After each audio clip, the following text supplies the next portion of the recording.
The good wife, Juliana Margulies, says that she wants to apologize for saying that Black people have been brainwashed to hate Jewish people.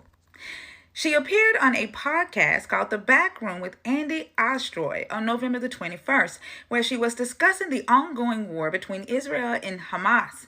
And she stated that Black people should be completely supporting Israel, but have not been, because we've been brainwashed to hate Jewish people.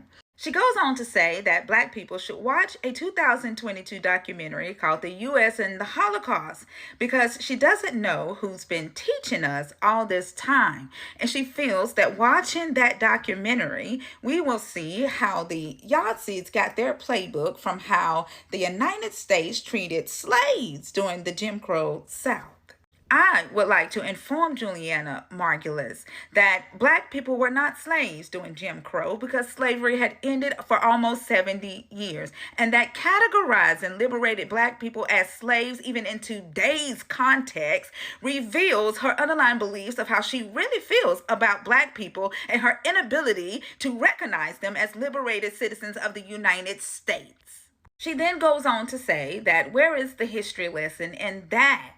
Because the entire Jewish community stood with Black people and fight for civil rights. And because the fact that the entire Black community isn't standing with them, to her, it says either that they just don't know about history or they've been brainwashed to hate Jewish people. I would like to introduce Juliana Margulies to Maurice Berger. He is the author of the book called White Lies, since Juliana thinks that we don't read and we don't know about history. Maurice, who is a Jewish man who did fight for civil rights for African Americans in the artistic space, started his book off with a prologue about his mother.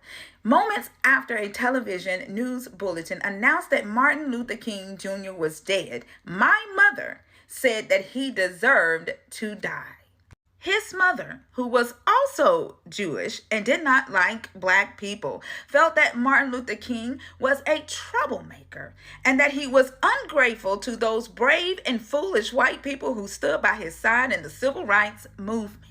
He goes on to say the things that my mother said about Dr. King were not inconsistent with some of the other things that she tried to teach me and my sister, that only light-skinned Blacks were worthy of our attention and respect, that Black people smell like baked beans, that Black people were generally not as smart as white people, and that we should refer to Black people as... I would also like to inform Juliana Margulies that while you are horrified by the fact that your statements upset Black people, we are not horrified by that, and we do not give a fuck about your apology. And while we know that Israel does not equal Judaism or Jewish, we also know that not all Jewish people fought for civil rights. And therefore, your statement that Black people should completely support Israel is a fallacy. And you can keep your damn apology.